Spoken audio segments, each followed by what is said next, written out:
महानदीर ये जो कराल रूप देखला बेलू मनरे प्रबल भय आसुची। देखु केते जोर बन्या पानी माड़ी आसुची। ता भितर भी भाई मैंने माछ धरिया पछौना जमा एते साहस से माछ धरुचंदी। अरे पाणिचिरी पक्षी बा इंडियन स्कीमर बहुल मात्रा रे रुहंती। ए भाई भाई ना कौन रास्ता रे गडुच? एठी रास्ता देखु केते सुंदर है। दी साइड रे जंगल मझिरे कला किचमिच पिचु रास्ताटी पूरा माड़ी चलती। से जो दूर रे जो पहाड़ देखुं पाखापाखि 500-600 फुट उच्चा बर्तमान आम से पूरा टॉप को जीवा। पूरा जंगल एरिया टा पूरा पहाड़ टॉप ऊपर कौन अच्छी अंजाटे अच्छी एटा जंगली गंजा लगुच। एपटे हूँ सनसेट व्यू पॉइंट। एपटे देखु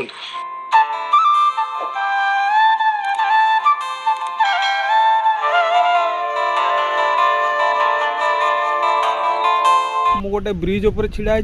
जो ब्रिज टी हूँ भूतिया ब्रिज।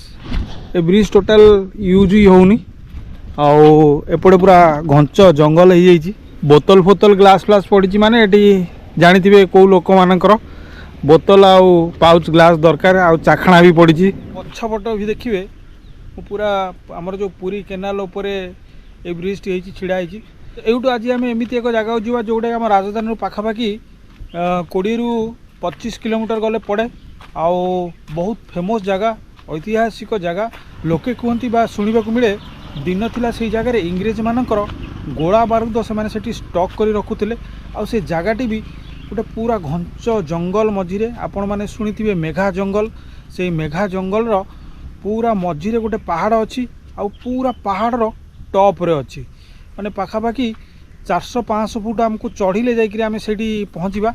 जो पहाड़ उपरे आमर जो इंग्रेज मानकर गोला बारूद घरटी थिला जहाँ शुणा मिले बा लोक कथा अच्छी बा लोके कहती सेटा बर्तमान आउ नाही। से जगार गोटे मंदिर हो जाइए। एमती भी कहती जे सेठारे जेहेतु गाँ गंडा किछि ना आ पूरा घंच जंगल मझिरे पहाड़टी आ पहाड़र पूरा टॉप रे से मंदिरटी। तो लोके एमती भी कहती राति हेले सेठारे जंगली जीवजंतु जाई माँ को दर्शन करती।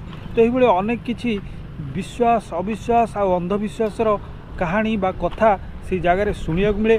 तेणु चलतु जावा से जगह। वीडियोटी पूरा जबरदस्त हम जमा अधार पड़ातुनि। आउ हाँ जो मैंने मो चैनल नुआ अच्छा चैनल को सब्सक्राइब करना जल्दी जल्दी सब्सक्राइब करते और बेल लाइक बटन दबाइबा जमा ही भूलतुनि। तो सकाल सकाल अलरेडी मु बाहरी पड़े आज आमर डेस्टिनेशन आड़ को। आ रास्त गला बेले ये गोटे दृश्य देखा मिलला जोटि कि नील आकाश रे टिके टिके बादल आछि। बहुत सुंदर मनोरम लगुच चारिपटर दृश्य। वर्षा ऑलमोस्ट जोर घन आसला। आउ बर्तमान ये जो जगह मुझे पहुँचली यहाँ हूँ आमर बारंग थाना सामने जो रास्ताटी यूँ आम लेफ्ट कले सीधा मुंडली की जाई बाहर। तो बर्तमान मुझे पहुँच गली आमर कटक मुंडली ब्रिज उपर। ये ब्रिज पार होकर आरपट को गले आमर आज डेस्टिनेशन से पाखापाखि हम। आउ एठी गोटे दृश्य देखो जो कला कला गेट देखुं यहाँ हूँ मुंडली गेट जोटा कि यहाँ तले पड़ी पानीटा को अटका जाए। जेहेतु वर्तमान नदी रे बन्या समय तो पानी जेहेतु अच्छी बहुत सारा देखूँ से गेट टी टेकी दि जाइए। आउ एठी नई रे जुआड़े देखिए नदी रे सियाड़े पानी ही पानी। आ से पानी रे लोके न डरिकी भाई मैंने केमती माछ धरुचंदी देखूँ। प्रबल सुअ किंतु तांको डर टोटाली नहीं जेहेतु माछ धरिबार अच्छी से उद्देश्य। तो मुझे जेते आगे चली कला बादल मो पछ पछे सेते जोरे आगे चलची। नील आकाश को पूरा कला बादल घेरी गला। तो बर्तमान मो मुंडली ब्रिज पार होगी आगे चलची आज आम डेस्टिनेशन को जोटि कि 7 ରୁ 8 किलोमीटर गले पड़ो। ए भाई भाई ना कौन रास्ता रे गडुच? कौन रास्ता रे गडुच मो? जहाँ धूली मुड़ी हो गलानी साटे धूली हो गलानी तुमर। तो दर्शक बंधु यही वीडियो माध्यम आपण मान को निवेदन करी आपण माने कौन से निशा जमारू खातु नहीं कि निशा सेवन करंतु नहीं। से मद हो कि अन्य कौन जिनस हो। यही निशा आमको क्षणक खुशी दिए किंतु तापर भविष्य रे बहुत कष्ट दिए। ये लिखाई देखिपारे प्रसिद्ध इंडियन स्कीमर पाणिचिरी पक्षी बासस्थान महानदी बारुणीघाट ब्रह्मपुर। এই ଯେଉଁ ଜାଗାରେ ପାଣିଚିରି ପକ୍ଷୀ ବା ଇଣ୍ଡିଆନ୍ ସ୍କିମର ବହୁଳ ମାତ୍ରାରେ ରୁହନ୍ତି। ଆଉ ଠିକ୍ ଏଇଠି ଗୋଟେ ମନ୍ଦିର ଅଛି, ଗ୍ରାମେଶ୍ୱର ମନ୍ଦିର, ବହୁତ ଫେମସ୍ ମନ୍ଦିରଟି ଦେଖିପାରିବେ, ବଡ଼ ମନ୍ଦିର ମଧ୍ୟ। ତ ଏଇ ଜାଗାରୁ ଆଉ ମାତ୍ର 4 ରୁ 5 କିଲୋମିଟର ଗଲେ ଆମେ ପହଞ୍ଚିଯିବା ଆଜିର ଆମର ସେଇ ଐତିହାସିକ ଜାଗାଟି। ଆଉ ଆପଣ ଦେଖନ୍ତୁ ରାସ୍ତାରେ ଗଲାବେଳେ ଏଇ ଯେଉଁ ଚାରିପଟର ସୌନ୍ଦର୍ଯ୍ୟ, କେତେ ସୁନ୍ଦର ଭ୍ୟୁ ଆସୁ, ନୀଳ ଆକାଶ ତା ସହିତ ପାହାଡ଼, ଆଉ ପାହାଡ଼ର ଦି ସାଇଡ଼ରେ ଜଙ୍ଗଲ, ମାନେ ପ୍ରକୃତି କୋଳକୁ ସତେ ବା ଚାଲିଗଲା ଭଳିଆ ଲାଗୁଛି। ଆମ ଓଡ଼ିଆରେ ଗୋଟେ କଥା ଅଛି, ସୁନ୍ଦର ତୃପ୍ତିର ଅବସାଦ ନାହିଁ, ଯେତେ ଦେଖୁଥିଲେ ନୂଆ ଦିଶୁଥାଏ। ଏକ୍ଜାକ୍ଟଲି ସେଇ ୱାର୍ଡ଼ଟି ଏଇ ଜାଗାରେ ଫିଟ୍ ହେଉଛି, କାହିଁକିନା ଏଇ ଯେଉଁ ଚାରିପଟର ଦୃଶ୍ୟ ଏତେ ମନମୁଗ୍ଧକର, ତାକୁ ଦେଖିଲେ ସେଇଭଳିଆ ହିଁ ଲାଗୁଛି।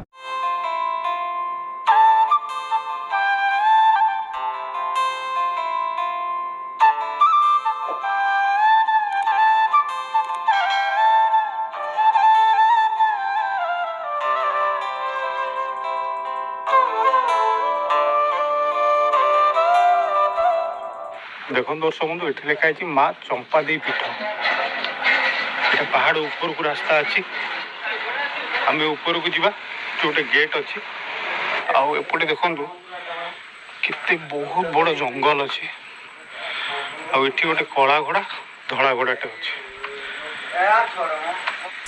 ମୁଁ ଏତେ ବାଟ ଚଢ଼ିକି ଆସିଲିଣି, ଦେଖିପାରୁଥିବେ ପାଖାପାଖି 150 ଖଣ୍ଡେ ପାହାଚ ଚଢ଼ିକି ଆସିଲିଣି।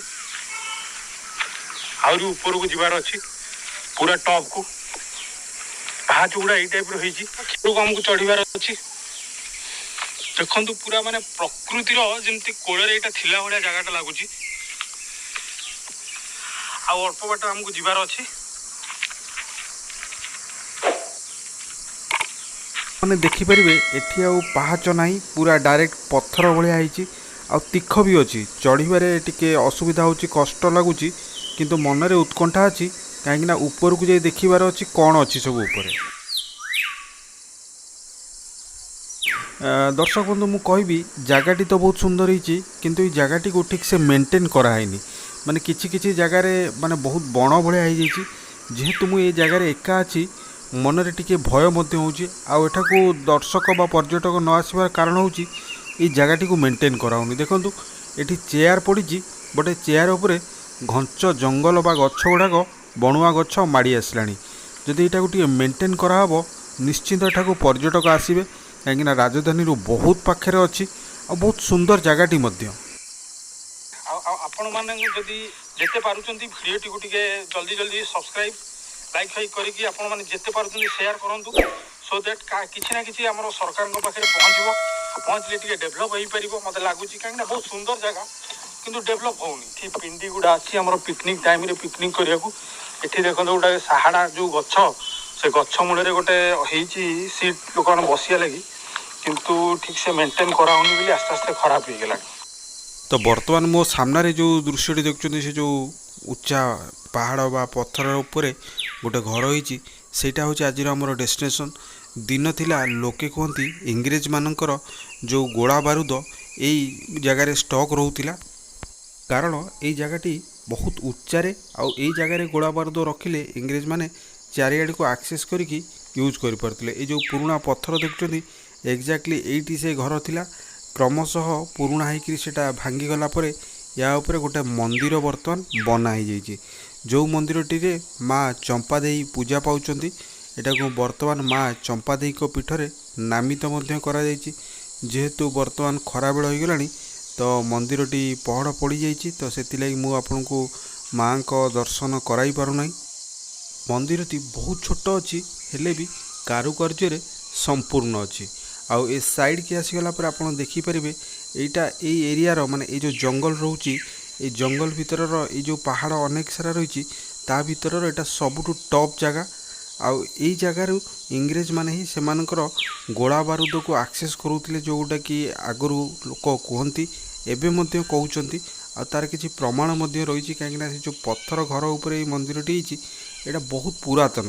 ଆଉ ସେ ପଥର ଘରଟି ଅଲମୋଷ୍ଟ ଭାଙ୍ଗି ଯାଇଛି କିମ୍ବା ଭାଙ୍ଗି ଦିଆଯାଇଛି, ତା ଉପରେ ଏଇ ମନ୍ଦିରଟି ବନାଯାଇଛି। ଜାଗାଟିକୁ ଆସିବା ପୂର୍ବରୁ ମୁଁ ଆମ ହିଷ୍ଟ୍ରି ବା ଇତିହାସ ବହୁତ ଖୋଜିବାକୁ ଚେଷ୍ଟା କରୁଥିଲି, କିନ୍ତୁ ଆର ସବିଶେଷ ତଥ୍ୟ କିଛି ମିଳିପାରୁନାହିଁ। ତେଣୁ ନିବେଦନ, ଏଇ ଜାଗାଟି ଉପରେ ଯଦି ଆପଣମାନଙ୍କ ଭିତରୁ କେହି ବିଶେଷ ଜାଣିଛନ୍ତି ଟିକେ କମେଣ୍ଟସରେ ନିଶ୍ଚିନ୍ତ ଲେଖନ୍ତୁ।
तो दर्शक बंधु यहाँ थी मोर आज एक छोट वीडियो जोटा कि माँ चंपादेवी पीठ आमर महानदी उपर जो गोटे बेस्ट सनसेट व्यू पॉइंट अच्छी।